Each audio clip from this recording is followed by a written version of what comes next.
ఏమ్మా మొబైల్ తీసుంటే నువ్వు వాళ్ళకి ఇచ్చేయచ్చు కదమ్మా. అయినా నీకు మొబైల్ కొనివ్వడానికి చాలా మంది ఉంటారు కదా.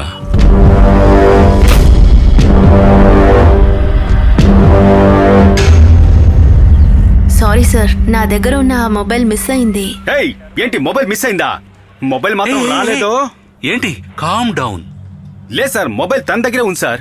కాసేపటి ముందే ఫోన్ చేశాడు మొబైల్ నేను తీసుకొస్తాను అని. హలో, నేను ఫోన్ చేశానా? నేను ఎవరికి ఫోన్ చేయలేదు సార్. నేను ఎవరికి ఫోన్ చేయలేదు sir. No sir, what is it is true. I have lost the phone.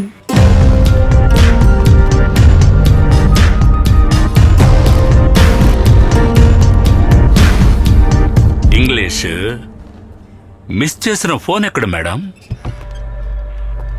Sorry sir, ఇక్కడ కృష్ణ ఎవరు? నేనే. మీరు మిస్ చేసుకున్న ఫోన్ ఇదేనా? ఇదెలా మీ చేతికి వచ్చింది? పక్క వాళ్ళ ప్రైవసీ షూట్ చేయడం నీకు తప్పుగా అనిపించలేదా? సార్ నేను అలాంటి పనులు ఏమీ చేయలేదు సార్. ఏయ్ ఏంటి నా స్టేషన్కి వచ్చి పంచాయతీ చేస్తున్నారు? ఏయ్ నీ ఫోన్ పట్టుకుపోయింది ఎవర్రా? ఇదిగో ఇదే. ఏయ్ ఏంటి? లేదు సార్, ఈవిడే సార్. ఎందుకు? వీళ్ళిద్దరూ హోటల్లో ఉన్నది నేను షూట్ చేశానని. ఓకే ఓకే, ఇప్పుడు అర్థమైంది. అంటే వీళ్ళిద్దరూ హోటల్లో జాలీగా ఉండడాన్ని నువ్వు నీ ఫోన్ లో జాలీగా వీడియో తీసావు. దాన్ని వీళ్ళు జాలీగా పట్టుకుపోయారు. వీళ్ళు పట్టుకుపోయిన ఫోన్ ని ఈయన ఇక్కడికి వచ్చి జాలీగా ఆడిస్తున్నాడు. ఇతని చేతికి ఎలా వచ్చింది? Thank you for saving my life. Thanks sir. ఈ ఫోన్ వల్ల కదరా మనకి ఇన్ని ప్రాబ్లమ్స్ వచ్చాయి. Excuse me. ఏంటి నా స్టేషన్ కు వచ్చి నా ముందే ఈ అమ్మాయి మీద చేసుకున్నావు? Who are you? She is my wife. Sorry, was my wife.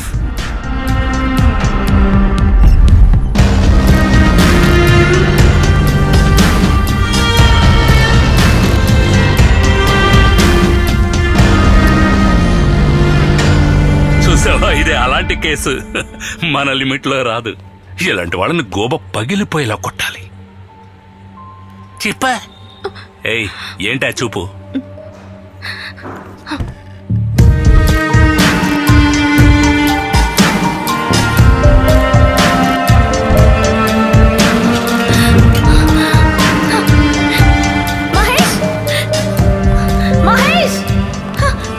జుట్టుకు సంబంధించిన కేసులన్నీ ఇక్కడే ముగుస్తున్నాయండి.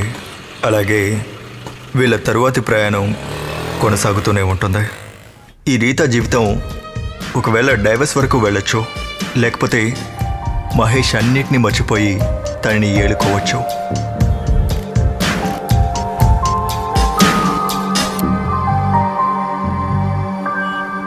వీడికేమో ఈ రీత లేకపోతే ఇంకో గీత, జుట్టు లేకపోతే ఇంకొక బండి. కానీ ఏదేమైనా కానీ వీడి బండి వెనకాల మాత్రం ఒక అమ్మాయి ఖచ్చితంగా ఉంటుంది.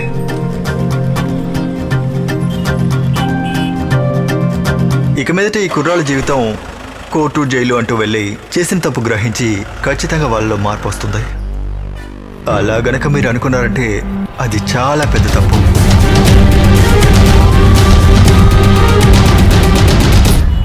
వీళ్ళు దొంగతనం చేసింది మంచి విషయానికే కావచ్చు. దొంగతనంలో ఏంటండి మంచి చెడు? దొంగతనం దొంగతనమే.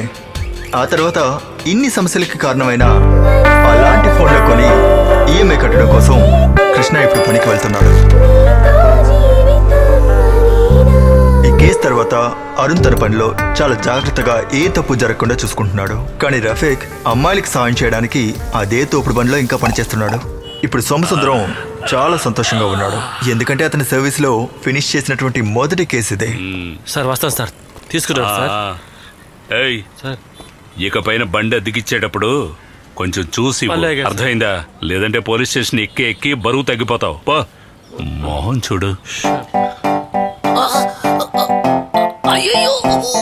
ఈ రోజు నుంచి డుట్టు పయనించబోయేది సల్మాన్ ఖాన్ లా ఉన్నాడే ఇతనితోనేనండి. ఎందుకంటే ఈ బండి ఒరిజినల్ ఓనర్ ఇతనే. ఈ బండోడిని ఎంతో కాలం మొయ్యక్కర్లేదు, ఎందుకంటే నన్ను మళ్ళీ ఎత్తుకుపోవడానికి ఎవడో ఒకడొస్తాడో. వాడు వచ్చే వరకు చూస్తా. వచ్చేవాడు ఇలాంటి ఫిగర్లతో ఉండేవాడైతే ఇంకా అదృష్టం.